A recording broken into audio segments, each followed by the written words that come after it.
Markets expect the Fed to raise rates at least another half percentage point in September, with traders Wednesday afternoon assigning about a 53% chance the central bank would go even further with a third straight 0.75 percentage point increase in September. So Richard, do you think these continued rate hikes are sustainable?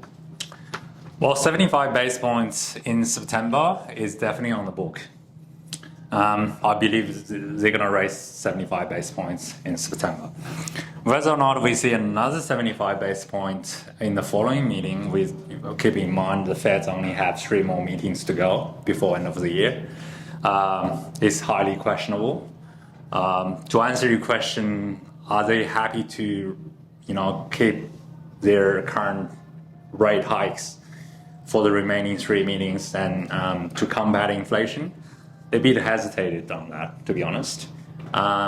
But if you're looking into the US historical data, you'll realize whenever there's an inflation, the Fed always have to raise the interest rate greater than the inflation rate in order to bring the inflation down. Yeah.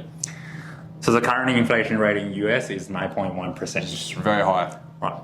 So technically, by historical data, the interest rate should go beyond 9.1% to combat inflation, which I don't see that's happening, right? But I don't think they're gonna stop at 3 or 3.5% as the market predicted. Yeah, some US banks are predicting higher than 4% interest rates. Yeah.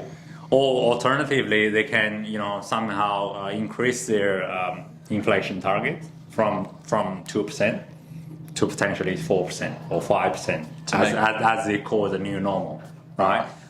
So we should wait and see how the next 3 meetings are gonna go. But I think the tricky part, the real challenges for the Fed is early next year, 2023. It's where they really have to make a decision between whether or not they're happy to, in some way sacrifice part of the GDP growth to combat inflation. Interesting. It's a very interesting balance. Fingers crossed. I hope they get right. Awesome.